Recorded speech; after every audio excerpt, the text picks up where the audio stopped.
reading EPUB documents on the device, the experience is quite similar to PDF documents. Here you can pinch and zoom to enlarge or shrink the on-screen text. Accessing the MIDM gives you quick access to both the Table of Contents menu and to the Page Jump slider bar.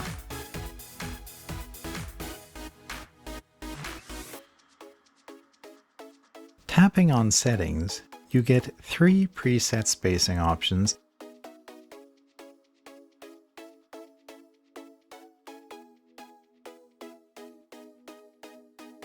as well as 3 margin spacing presets to choose from.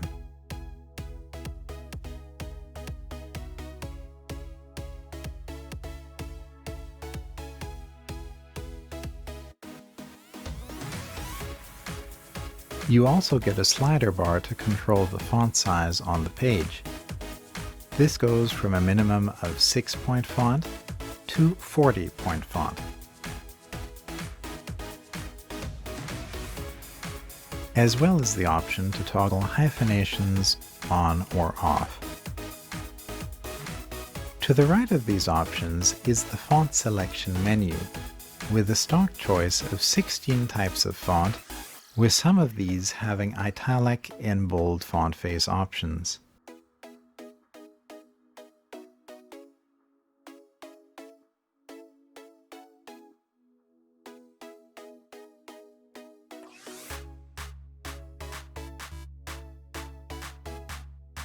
Lastly, the Display tab allows you to toggle pagination and status bar indicators on or off.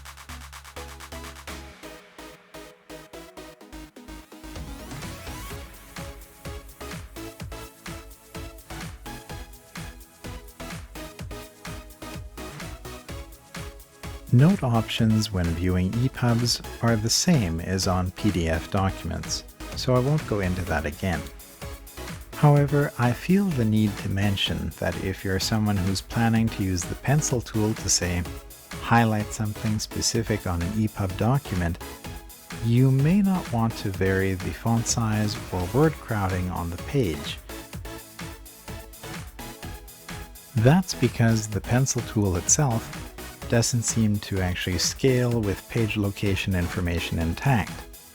So if you circle one word at a particular font size and word crowding on the screen, then you might actually find that that circle is moved when you're viewing it at another.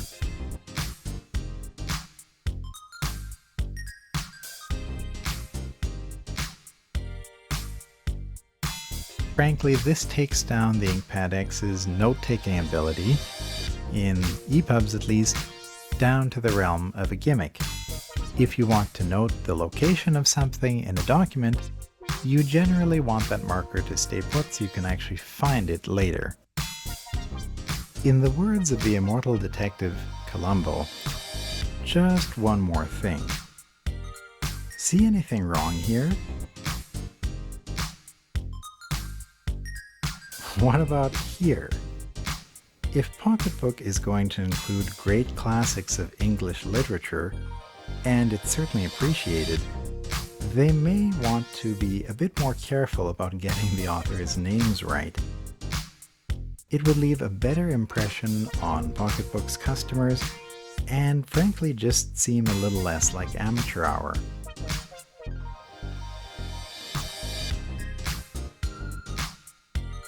One has to give Pocketbook quite a bit of credit for having a wide variety of file types that the device can read. It's quite a list, and the majority of these are going by now on your screen. Some of you may have noted that the Inkpad X can supposedly read doc and docx files. Great! That sounds really promising, doesn't it? Unfortunately, the Inkpad X fared even worse than my similar test with the Onyx Books Note Pro. Here's a test document I made as it appears on a normal computer. So it's nothing too fancy, but it includes a photo with a truncated rectangle picture style applied, a normal text box, a few bullet points,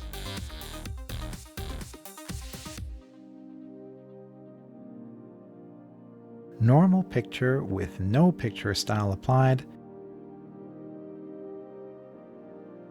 another normal text box,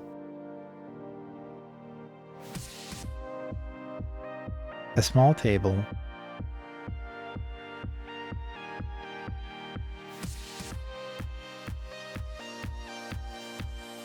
and a working hyperlinked table of contents. That surely doesn't seem too much to ask.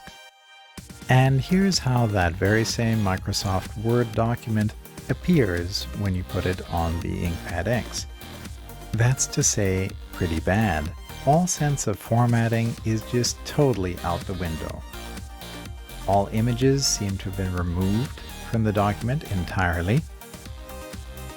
Bullet points, text boxes, and tables are seemingly nowhere in sight. It did try to assign slightly different shading to the section titles of the document, and it mainly got the basic text right. But that's really to be expected. Even here, the device has managed to insert numbers into the document that just weren't there in the original. However, to the device's credit, it did catch at least some of the hyperlink functionality that was present in the document. So that's a nice catch there. Honestly, if you want to view a Word document on an e-reader these days, it just seems like a better idea to print them as PDF documents first to preserve any kind of formatting. One of the shining features of the Inkpad X, pun fully intended, is this device's Frontlight. The Frontlight on the Inkpad X is fully adjustable and features a color temperature spectrum. This means that whether you're someone that likes their Frontlight a bit more of a cooler blue-white or a warmer orange-yellow, there's a good chance you'll find a mode and intensity that you'll like. Another nice aspect is that when tuning the Frontlight to your liking in the main Frontlight tab, the color and intensity slide bars pretty much instantly respond to the settings you select. This avoids the sudden and jerky adjustments you can get on some other e-readers, like the Kobo Forma seen here. Notice how on the Inkpad X, you can smoothly dim or increase the brightness of the Inkpad X's Frontlight without lifting your finger.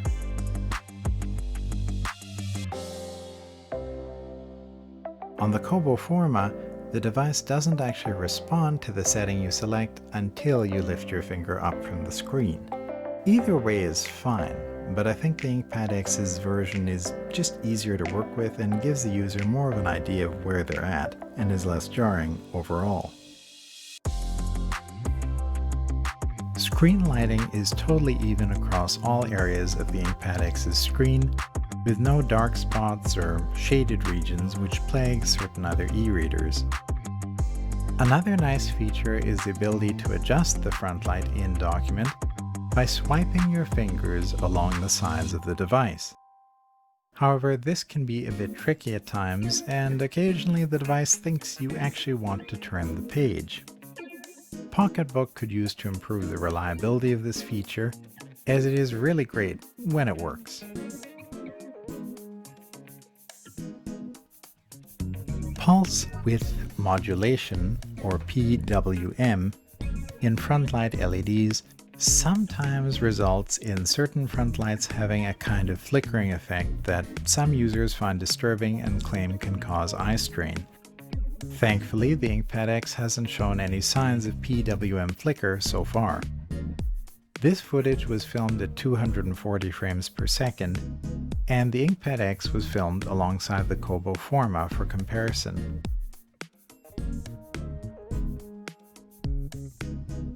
While you can just make out the ghost of a flicker on the Kobo screen at certain Frontlight settings, the Inkpad X has done really well here, and there's just no PWM flicker that I can detect.